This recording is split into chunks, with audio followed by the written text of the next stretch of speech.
ఓం నమః శివాయ. ఓం నమో నారాయణాయ. కర్మ నివారణ నరదృష్టి నివారణ కాళభైరవాయ నమో నమః. నమో వ్రాతపతయే నమో గణపతయే నమో ప్రపదయే. నమస్తే అస్తు లంబోదరాయ ఏకదంతాయ విఘ్న వినాశినే శివసుతాయ వరదమూర్తయే నమో నమః.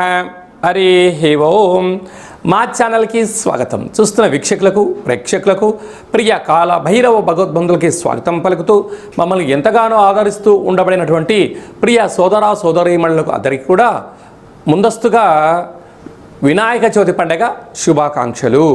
మనము వీలైనంత వరకు కలుషితం లేనటువంటి రంగులు లేనటువంటి సహజ సిద్ధమైనటువంటి వినాయక స్వామిని పూజ చేద్దాం. మనము రాబోయేటువంటి భావితరాలలో జలచరాశులు నీటిని మనము కాలుష్యం లేకుండా కాపాడుకోవడం మన అందరి బాధ్యతగా భావించగలగాలి. 1/9/2025 నుండి 15/9/2025 వరకు పుట్టినటువంటి వారందరికీ కూడా ముందస్తుగా జన్మదిన శుభాకాంక్షలు. గతంలో వివాహం చేసుకున్న వారికి వివాహ వార్షికోత్సవ శుభాకాంక్షలు. ద్వాదశ రాశుల్లో గ్రహ గమనాన్ని వీక్షింపచేద్దాం. మిథున రాశిలో దేవగురు బృహస్పతి సంచార స్థితి, కర్కాటక రాశిలో శుక్ర సంచార స్థితి, సింహరాశిలో రవి మరియు బుధ సంచార స్థితి మరియు కేతు సంచార స్థితి, త్రిగ్రహ సంచార స్థితి, రవి భగవానుడు స్వక్షేత్ర సంచార స్థితి, కన్యరాశిలో కుజ భగవానుడు సంచార స్థితి, కుంభరాశిలో రాహు భగవానుడు, మీనరాశిలో శని భగవానుడు సంచార స్థితితో ద్వాదశ రాశుల్లో గ్రహ గమనాలు ఈ విధంగా ఉన్నాయి. సింహరాశి వారు వినాయక చవితి పండగ సందర్భంగా అష్టమ స్థానంలో ఉండబడినటువంటి శని దోషం తొలగించుకొని రాశిలోనే ఉండబడినటువంటి బుధాదిత్య రాజయోగ దోషాన్ని ఎలా తొలగించుకొని ఐశ్వర్యం పొందాలో ఈ వీడియోలో తెలుసుకుందాం. సింహరాశిలో ఏ నక్షత్రాలు వస్తాయి అనగా మఖా నక్షత్రంలోని 4 పాదాలు, పుబ్బా నక్షత్రంలోని 4 పాదాలు, ఉత్తరా నక్షత్రంలోని 1 పాదం కలిపితే సింహరాశి. రాశాధిపతి రవి భగవానుడు. రాశిలోనే బుధాదిత్య రాజయోగం ఉండడం వలన రాజకీయాలు, సేవా రంగాలు, ఆధ్యాత్మిక చింతన కార్యక్రమం పాల్గొనాలి అని మీ కోరిక మంచిదే. కానీ అనవసరమైన ప్రయాణాలు, మితిమీరిన ఖర్చులు మిమ్మల్ని పొగడ్తలకు పెట్టించి విందులు వినోదాల్లో పాల్గొని మీ యొక్క ధనాన్ని హరింపజేస్తూ రాబోయే కాలంలో ఇబ్బందికి గురి చేసే పరిస్థితి చాలా అధికంగా ఉంటుంది. తస్మాత్ జాగ్రత్త. అలాగే 2వ స్థానంలో కుజుడు సంచారం చేయడం వలన కుజదోష ప్రభావం కావడం వలన రుణ సమస్యలు, రోగ సమస్యలు, అనవసరమైన ధనం ఖర్చు అయ్యే పరిస్థితి చాలా అధికంగా ఉంటుంది. అష్టమంలో శని భగవానుడు ఉండడం వలన చిన్న చిన్న విషయాలకు కోపము, ఆవేశము, జల ప్రయాణాలు, నీటితో జలగండాలు పొంచి ఉన్నాయి. ఇలాంటి కాల సమయంలో ఆదిపూజ్య మహాగణాధిపతి అన్నట్లుగా గణపతి స్వామి వారిని వీలైనంత వరకు ఆ యొక్క తెల్లటి వస్త్రాలను అలంకరణ చేయడము, అలాగనే తెల్లటి నువ్వులతో చేసేటువంటి పాక నైవేద్యాన్ని ఏర్పాటు చేయడము, పాయసము, గోధుమలతో కూడుకున్నటువంటి పదార్థాలను నైవేద్యంగా ఏర్పాటు చేయడము, స్వామివారిని ఎర్రటి మందారాల చేత కానీ ఎర్రటి గులాబీల చేత కానీ అర్చన చేయడం వలన గ్రహదోషం తొలగి ఆవేశం తగ్గి ఐశ్వర్యం కలుగుతుంది అని గమనించాలి. భాద్రపద మాసంలో అలాగనే సెప్టెంబర్ మాసంలో ముఖ్యమైనటువంటి పండగల గురించి క్లుప్తంగా సవివరంగా సంపూర్ణంగా తెలుసుకుందాం. మనకు సెప్టెంబర్ మాసం ప్రారంభం అయ్యేసరికే మనకు వినాయక నవరాత్రులు జరుగుతున్నాయి కనుక మనకు 6వ తారీఖున విఘ్నేశ్వర స్వామివారు శరన్నవరాత్ర మహోత్సవాలన్నీ కూడా ముగించుకొని గంగా తీరం వైపు స్వామివారు బయలుదేరుతూ ఉంటారు కనుక వెళ్ళేటువంటి కాలక్రమంలో అందరము కూడా నిశ్శబ్దాలను ఎక్కువగా పాటిస్తూ శబ్దరహితమైనటువంటి జీవనాన్ని ముందుకెళ్తూ, ఎందుకంటే శబ్ద కాలుష్యం అనేది చాలా అధికమవుతుంది.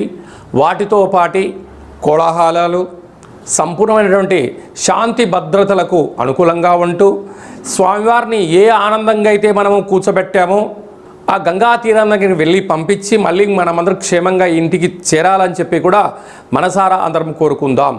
క్రమశిక్షణ అనేటువంటిది మన భారతదేశ సనాతన సాంప్రదాయము.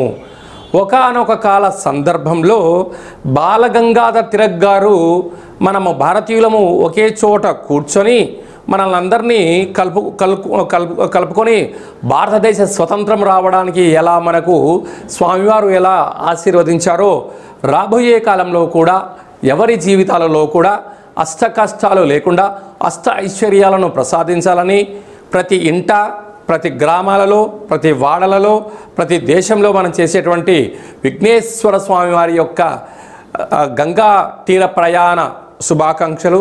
అందరూ క్షేమంగా ఉండాలి, అందులో మనమందరం ఉండాలని కూడా కోరుకుందాం. 7వ తారీఖున భాద్రపద మాస శుక్లపక్ష పూర్ణిమ, అందులో ఆదివారము. ఈ సంవత్సరం అధిపతి రవి భగవానుడు, ఆదివారము. అదే కాకుండా కూడా ఈ సంవత్సరంలో మొట్టమొదటిసారిగా వస్తూ ఉండబడినటువంటి చంద్రగ్రహణము, రాహుగ్రస్త చంద్రగ్రహణం జరుగుతుంది కనుక వీలైనంత వరకు 7వ తారీఖు సాయంత్రం 4:30-5 గంటలకే ఆహారాన్ని సంపూర్ణంగా భోజనం చేసి వీలైతే ఉపవాసం చేయడము ఉత్తమోత్తంగా భావించగలగాలి. అలాగా 9:55 గ్రహణ ప్రారంభ కాలము, 2 గంటలకు మధ్యకాలము, 3:55 మోక్షకాలం ఉంది కనుక గ్రహణము పట్టు స్నానము, విడుపు స్నానము వీలైతే చేయండి. వీలైనంత వరకు ఆధ్యాత్మికంగా ఉండే ప్రయత్నం చేయండి. వీలైనంత వరకు దైవనామస్మరణ, ఆధ్యాత్మిక చింతన చేయడం వలన చంద్రగ్రహణ దోషాలు తొలగిపోతాయి. ప్రధానంగా ఎవరికి దోషం అన్నట్లయితే రాశిలోనే గ్రహణం జరుగుతుంది కనుక కుంభరాశి వారికి ఆరోగ్యాలు, ప్రయాణాలు, ఆటంకాలు, ఇబ్బంది ఉంటాయని చెప్పి గమనించాలి. 2వ రాశి అయినటువంటిది మీనరాశి వారికి వ్యయంలో గ్రహణం జరుగుతుంది కనుక అనవసరమైన ఖర్చులు, వాహన ప్రమాదాలు పొంచి ఉన్నాయి, తస్మాత్ జాగ్రత్త. అలాగనే అష్టమ స్థానంలో కర్కాటక రాశి వారికి అష్టమ స్థానంలో గ్రహణం జరుగుతుంది కనుక వీలైనంత వరకు దూర వాయు జల ప్రయాణాలు పెట్టుకోకపోవడము, మౌనము, ధ్యానము, ఏకాగ్రతగా ఉండడము, వీలైనంత వరకు నోరు ఉంది కదా అని చెప్పి దుష్ప్రవర్తన చేయకపోవడం ఉత్తమోత్తంగా భావించగలగాలి. అలాగనే అర్ధాష్టమ సంచార స్థితిలో వృశ్చిక రాశి వారు ఉన్నారు. యంత్రాలతో, ఆయుధాలతో, ఫ్యాక్టరీలలో, కర్మాగారాల్లో, గృహాలలో అంటే ఇంటి పని చేసేటువంటి వారందరూ కూడా ఎంతో జాగ్రత్తగా ఉండాలని జ్యోతిర్విజ్ఞానం తెలియచేస్తుంది. గ్రహణకాల సమయంలో వీలైనంత వరకు ఉప ఆవాసము, మంత్ర సాధన, గ్రహణాన్ని చూడకపోవడమే ఉత్తమోత్తంగా భావించగలగాలి. ఇలాంటి కాల సమయంలో విదేశాలలో ఉండబడిన వారు కానీ మనకు దగ్గరగా ఉండబడిన ప్రాంతాలు ఈ దోషం తొలగించుకోవడం కోసము వీలైతే జపతర్పణాలు చేయండి. దోష గ్రహణకాల తదనంతరము దగ్గరగా ఉండబడిన దేవాలయానికి వెళ్ళి ఆ యొక్క పూజారులను చెప్పినట్టు విధంగా ఆ రాగి చెంబు నిండా పాలు, అలాగా మరొక కేజీన్నర మినుములను దానం చేయడము, జపము, తర్పణము, హోమం చేయించుకోవడము ఉత్తమోత్తంగా భావించగలగాలి. ఇదల్లా కుదరలేనటువంటి వారు ఈ కింది నెంబర్ సంప్రదించగలిగినట్లయితే మీ యొక్క గోత్రనామములతో పూజ చేయించి ఆ యొక్క జప ఫలములను మీకు అందజేయడం జరుగుతుందని చెప్పి కూడా గమనించగలగాలి. అదే కాకుండా ఈ సంపూర్ణమైనటువంటి దోషాలు ఎవరిపైన ఉండకుండా ఉండాలని కోరుకుంటూ అందరికీ ఐశ్వర్యాన్ని ప్రసాదించాలని కూడా ఆ యొక్క రాహు భగవాను, చంద్ర భగవాను కోరుకుందాం. 14/9/2025 భాద్రపద మాస బహుళ అష్టమి తిథి యందున మనకు భాద్రపద మాసం అనగానే పితృపక్షాలకు మనకు గుర్తు వస్తూ ఉంటుంది. అలాగా అష్ట కష్టాలు తొలగించడం కోసం ఆ రోజు వీలైనంత వరకు గతించట పెద్దవారి పేరు మీద స్మరణ చేసి కాకులకు, ఆవుకు ఆహారాన్ని, సాధువులకు అన్నదానాన్ని, స్వయంపాక దానాన్ని చేసినట్లయితే గృహంలో ఉండబడిన అష్ట కష్టాలు తొలగిపోతాయని చెప్పి గమనించగలగాలి. కనుక ఈ సంవత్సరము మనము కాశీ క్షేత్రంలో ఇలాంటి క్రతు కార్యక్రమాలను ఏర్పాటు చేస్తున్నాము. అలాగనే గయా, అయోధ్య మనకు విశేషమైనటువంటి ఎక్కడైతే పిండ ప్రధాన కార్యక్రమాలు చేయాలో అన్ని ప్రాంతాలలో మనము ఈ కార్యక్రమం ఆచరింపచేస్తున్నాం. అంటే మన పెద్దవారు పాడ్యమి తిథి ఎందున పరమపదింపజేశారో అనుకుందాం. చైత్రమాసమో, వైశాఖ మాసమో, జ్యేష్ఠ మాసమో పాడ్యమి తిథి ఎందున వాళ్ళకు గుర్తుపెట్టుకొని స్వయంపాక దానము ఈ యొక్క కార్యక్రమాల పితృ కార్యక్రమం ఆచరింపచేయడము యోగదాయకం. ఏకాదశి రోజు కాలమయ్యారు, ఏకాదశి రోజు కార్యక్రమాలు ఆచరింపచేయడం. అలా కుదరలేనటువంటి వారందరూ కూడా అమావాస్య తిథి ఎందున ఈ పితృ కార్యక్రమాలు ఆచరింపచేయడం వలన వారి యొక్క వంశదేవతలు, కులదేవతలు, పితృదేవతలు ఆశీస్సు కలిగి వారికి వారి ఒక అనువంశికానికి పుత్ర, పుత్రిక, పౌత్ర, రాజయోగ ఐశ్వర్యం కలుగుతుందని చెప్పి కూడా గమనించగలగాలి. అలాగే భూమండలానికే కైలాస క్షేత్రం అయినటువంటి మనకు విశేషమైనటువంటి కాశీ క్షేత్రంలో, అలాగనే రావణ బ్రహ్మ గారు స్వయంగా తన యొక్క చేతులతో ఆత్మలింగాన్ని తీసుకొని వచ్చినటువంటి క్షేత్రంలో మనం ఇలాంటి పితృ కార్యక్రమాలను ఆచరింపచేయడం జరుగుతూ ఉంటుంది.